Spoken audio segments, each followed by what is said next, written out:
Good morning. आज हम भारत की जनजातियों के बारे में अध्ययन करने वाले हैं। तो सबसे पहले हम लोगों को ये चीज़ मालूम होनी चाहिए कि जनजाति का तात्पर्य क्या चीज़ होती है या जनजाति किसे कहते हैं।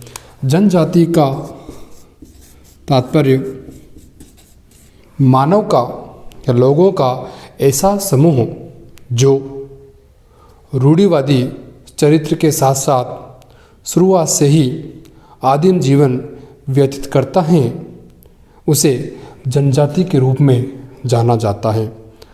आज हम बात करते हैं भारत की कौन कौन सी जनजातियाँ जो मुख्य रूप से निवास करती हैं। तो आज टॉपिक पढ़ेंगे हम भारत की जनजातियाँ। भारत की जनजातियों को पढ़ने से पहले इनके नामकरण के बारे में बात कर लेते हैं कि किन किन लोगों के द्वारा इन जनजातियों को अलग अलग नामों से संबोधित किया गया। तो सबसे प्रथम हम बात करते हैं ठक्कर बापा। ठक्कर बापा को आदिवासियों का मसीहा कहा जाता है। इनके अनुसार जनजाति को आदिवासी के रूप में जानते हैं, यानी कि ठक्कर बापा ने जनजातियों को मुख्य रूप से क्या कहा, आदिवासी रूप में कहा या आदिवासी के रूप में से जाना गया या आदिवासी नाम ने दिया गया।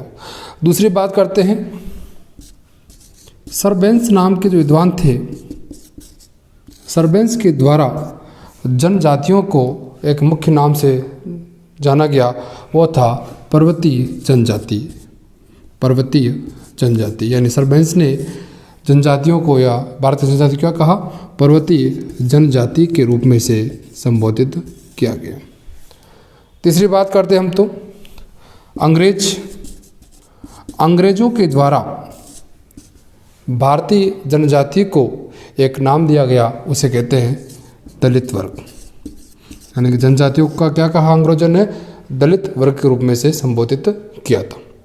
और चौथे बात करते हैं भारतीय संविधान। भारतीय संविधान के अनुसार ही इसे जनजाति के रूप में संबोधित करते हैं।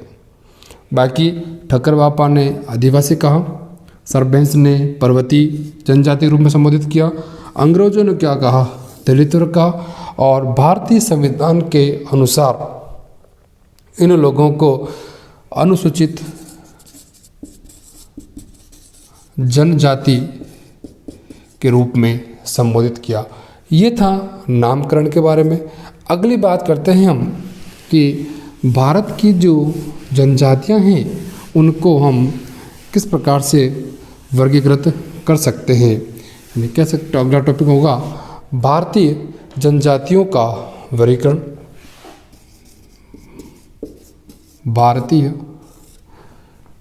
जनजातियों का वर्गीकरण कि किन किन आधारों से इनका वर्गीकरण किया गया, वो हम आज पढ़ने वाले हैं। तो सबसे पहला जो आधार बात करते हैं हम,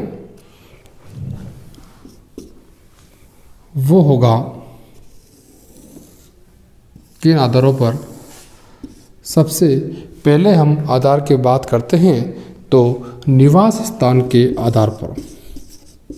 निवास स्थान के आधार पर भारतीय जनजातियां कितने प्रकार की हैं। आवास या निवास स्थान के आधार पर भारतीय जनजातियों को मुख्य रूप से 4 भागों में से संबोधित किया गया। फर्स्ट बात करते हैं तो वह जनजातियां जो भारत के उत्तर पूर्व क्षेत्र में जो निवास करती हैं उसे कहेंगे उत्तर पूर्व क्षेत्र की जनजातियां। दूसरी बात करते हैं मध्यवर्ती जनजातियां। जो जनजाति भारत के मध्यवर्ती क्षेत्रों में निवास करती है या विद्यमान है उन्हें कहेंगे मध्यवर्ती जनजातियां। और तीसरा कहेंगे जो भारत के दक्षिणी क्षेत्रों में निवास करती है उन्हें कहेंगे दक्षिणी जनजातियाँ। और चौथे बात करेंगे हम अंडमानी जनजातियाँ। ऐसी जनजातियाँ जो भारत के जो अंडमान निकोबार जो द्वीप समूह हैं उनके अंदर जो निवास करेगी, उन क्षेत्रों में जो मुख्य रूप से निवास करती है उन्हें हम अंडमानी जनजाति के रूप में भी संबोधित कर सकते हैं। यानी निवास स्थान पे जो उत्तर पूर्व क्षेत्र में होगा, मध्यवर्ती क्षेत्र में होगा, दक्षिण क्षेत्र में होगा, अंडमानी, 4 आधार के हिसाब से अपन निवास स्थान के आधार पर इसे बांट सकते हैं।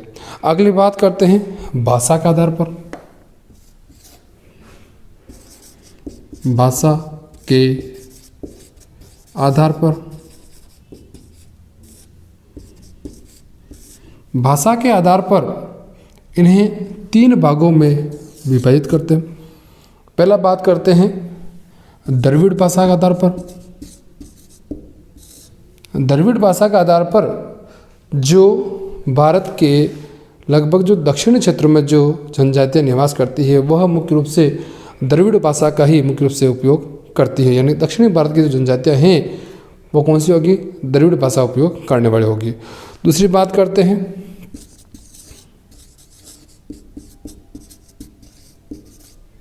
आस्ट्रिक।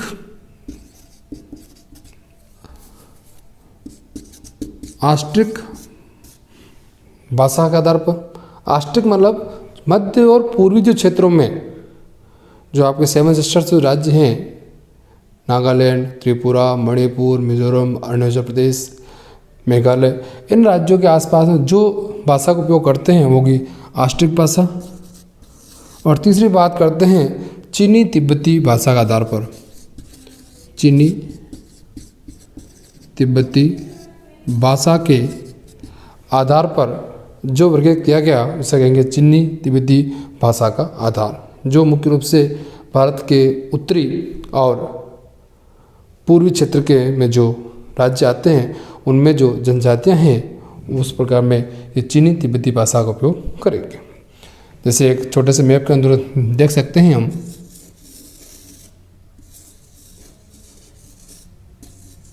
जैसे मान लीजिए ये आपका एक भारत का मानचित्र है।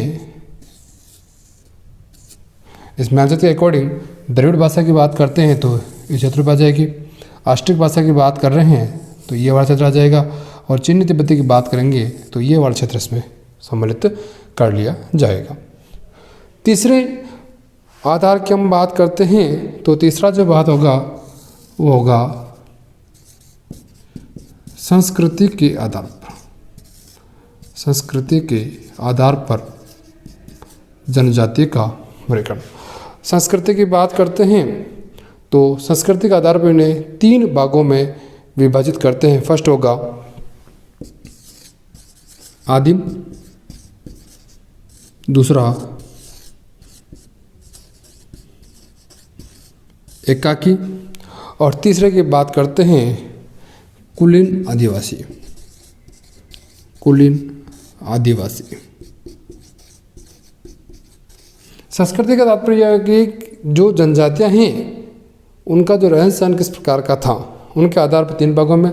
आदिम मतलब वे जनजातियां जो बिल्कुल सभ्यता अविकसित आदिम रूप से ही वो अपना जीवन यापन कर रहे हैं। एकाकिक में थोड़ा सा इसमें परिवर्तन हो गया था। और कुलीन आदिवासियों कह सकते हैं जो वर्तमान में जो आधुनिक आदिवासी लोग हैं उनको हम कुलीन आदिवासी संस्कृति में शामिल करेंगे। चौथा आता है संस्कृति आधार पर आता है अर्थव्यवस्था के आधार पर। अर्थव्यवस्था के आधार पर यानी कि जनजातियों की जो अर्थव्यवस्था के स्रोत है वो कौन कौन से हैं, किन किन आधारों के अनुसार इसे बांटते हैं। पहली बात करते हैं आखेट के अनुसार। जो जनजातियाँ आखेट करती है उनको हम आखेट के अनुसार बांटेंगे। दूसरी बात करते हैं एकत्रीकरण के हिसाब से। तीसरी बात करते हैं कृषि करने के हिसाब से। और चौथी बात करते हैं हम पशुपालन के हिसाब से, पशुपालक के हिसाब से बात करेंगे। और पांचवी बात करेंगे हम गैर कृषि, जो कुछ कार्य इसमें नहीं करता है, गैर कृषि के कार्य के हिसाब से भी जो बांटी जाती हैं, ये 5 भाग इसमें शामिल करते हैं। और 5वां जो आधार होता है वो होगा सांस्कृतिक आधार पर या सांस्कृतिक के प्रभाव के आधार पर। सांस्कृतिक प्रभाव के आधार पर, सांस्कृतिक प्रभाव के आधार पर 2 भागों में से संबोधित कर सकते हैं। एक होता बाहरी संस्कृति के प्रभाव से मुक्त, जिसका बाहरी संस्कृति पर कोई प्रभाव नहीं होता है, और एक होता है बाहरी संस्कृति के प्रभाव से युक्त वाले जनजाति। यानी कि जनजातियों को मुख्य रूप से हमने 5 भागों में विभाजित किया। निवास स्थान के आधार पर, भाषा के आधार पर, संस्कृति के आधार पर, अर्थव्यवस्था के आधार पर और सांस्कृतिक प्रभाव के आधार पर हम लोगों ने भारतीय जनजातियों का वर्गीकरण किया। इस सारणी के बाद में हम लोग चैप्टर वो पढ़ेंगे इसमें कि भारत के किन किन राज्यों में कौन कौन सी जनजातियाँ मुख्य रूप से निवास करती है, उनके बारे में हम अध्ययन करते हैं। उसके लिए हम एक भारत का मानचित्र बना लेते हैं।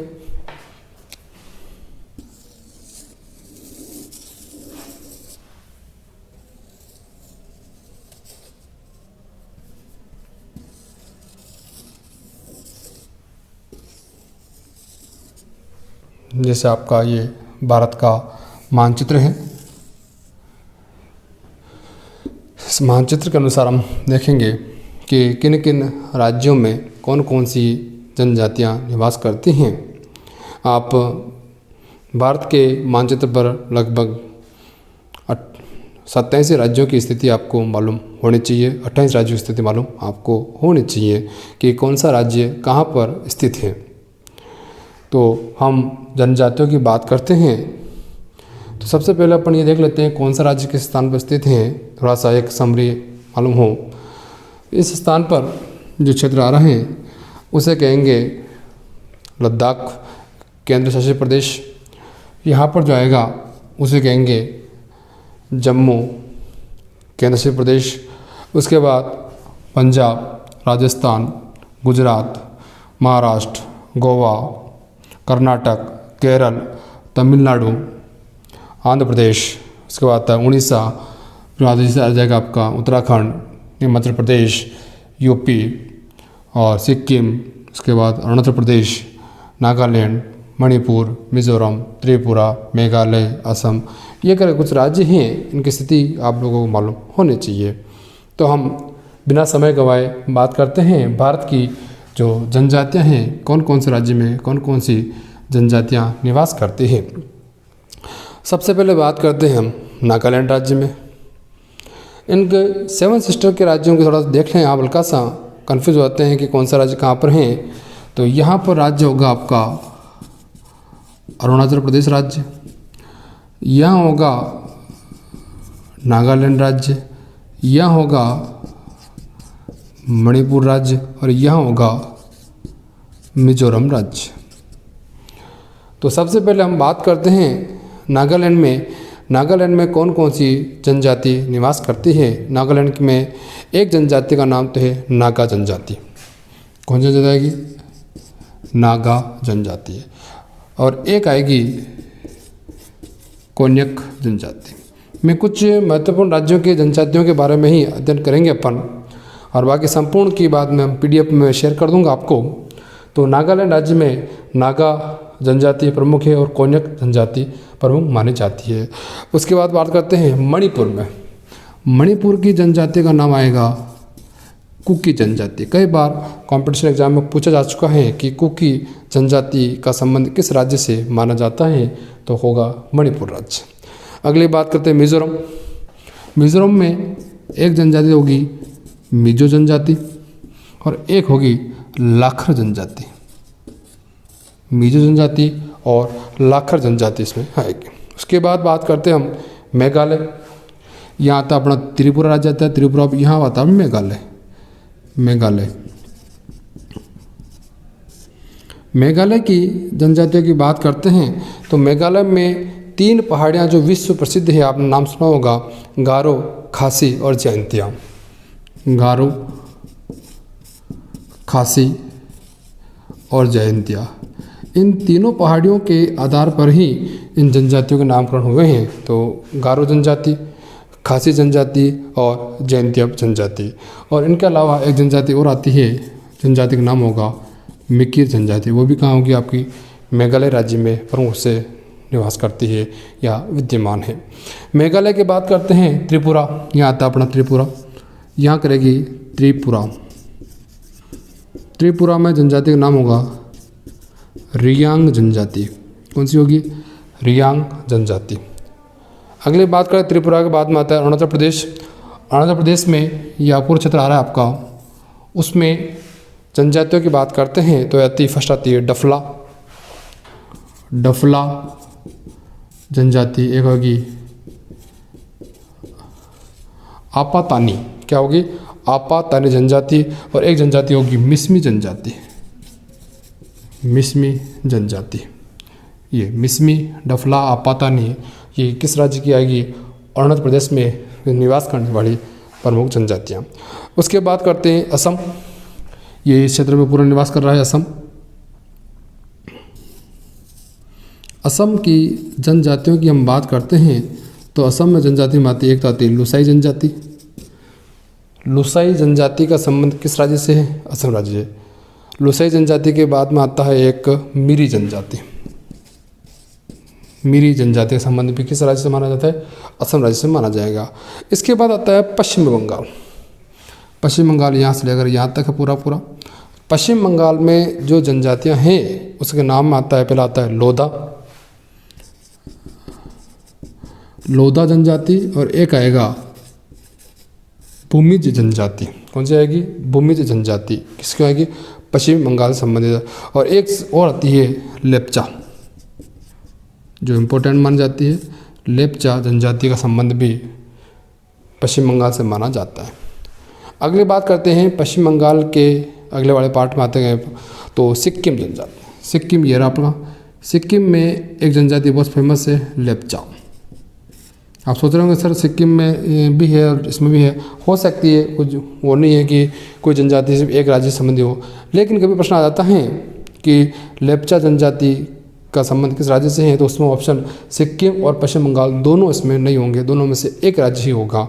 और जो महत्वपूर्ण जो जनजाति मानी जाती है वो सिक्किम की मानी जाएगी। ये चीज़ ध्यान रखना, सिक्किम की महत्वपूर्ण जनजाति लेप्चा मानी जाती है, वनस्पत पश्चिम बंगाल के।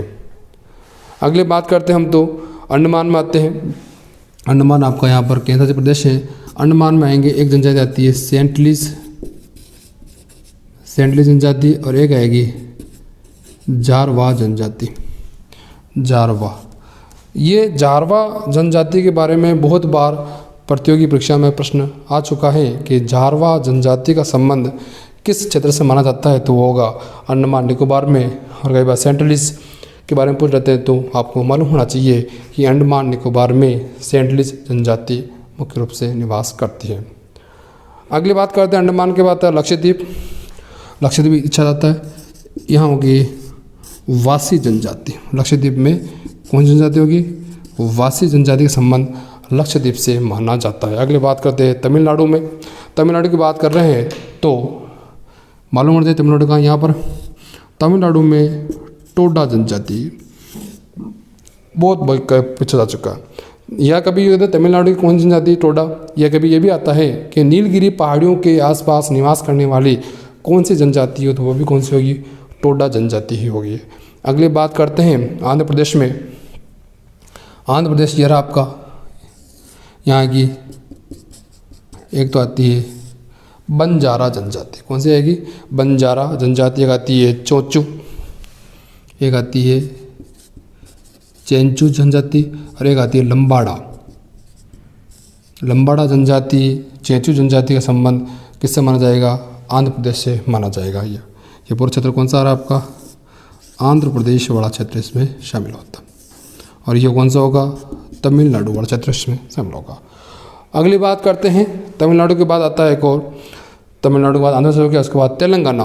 तेलंगाना में आता है कोया और कुलिया। ये रहा तेलंगाना, कोया और कुलिया जनजाति का संबंध किससे माना जाता है? तेलंगाना में। अगली बात करते हैं अपन, तेलंगाना की बात करते हैं तो केरल में मोपाल और नायर, चित्र आपका मोपाल और नायर जनजाति का संबंध किस राज्य से माना जाता है? केरल से। केरल राज्य में मोपाल जनजाति और नायर जनजाति पाई जाती है। कर्नाटक में बात करते हैं नौकाड़ा भारती, कन्नाडा में नौकाड़ा और भारती जनजाति किससे संबंधित आती है? कर्नाटक से संबंधित मानी जाती है। अगली बात करते हैं गुजरात में भील, कोली, गुजरात की बात करते हैं भील और कोली जनजाति मुख्य रूप से। और राजस्थान की बात करते हैं तो राजस्थान में भी भील, मीणा, गरासिया और सहरिया जनजातियाँ मुख्य रूप से इसमें निवास करती है। अगली बात करते हैं जम्मू कश्मीर में। जम्मू कश्मीर में आती है यहाँ गुज्जर और बकरवाल जनजाति। कई बार आ चुका है कि गुज्जर बकरवाल जनजाति का संबंध किससे माना जाता है? वर्तमान में लद्दाख और जम्मू कश्मीर इसमें दोनों शामिल हो जाएंगे। पहले जब केंद्र शासित नहीं बने थे तो जम्मू कश्मीर राज्य ही था, वर्तमान में जम्मू कश्मीर केंद्र शासित प्रदेश है और लद्दाख भी क्या है आपका? केंद्र शासित प्रदेश है इसमें। अगली बात करते हैं तो आता है यूके यानी उत्तराखंड। उत्तराखंड में जनजाति एक आती है थारू जनजाति। कौन सी जनजाति है? थारू जनजाति का संबंध उत्तराखंड से। उसके बाद भोटिया एक आती है, बुक्सा और एक आती है जौनसारी। जौनसारी जनजाति संबंध किससे माना जाता है? उत्तराखंड से माना जाता है। कई बार यूके के स्थान पर यह भी आ जाता है उत्तर प्रदेश का संबंध भी किससे माना जाते हैं? थारू जनजाति से मानते हैं। अगली बात करते हैं तो उड़ीसा में आती है, उड़ीसा में आएगी कोल और उराव जाति। उड़ीसा आती है यहाँ पर कोल और उराव जनजाति का संबंध किससे राज्य से माना जाता है? तो उड़ीसा जनजाति से इसका संबंध माना जाता है। पंजाब की बात करते हैं यहाँ पर तो पंजाब में जनजाति आएगी सांसी जनजाति। सांसी जनजाति का संबंध किससे माना जाता है? तो उसे पंजाब राज्य से माना जाता है। अगली बात करते हैं मध्य प्रदेश में भील, लंबाड़ी,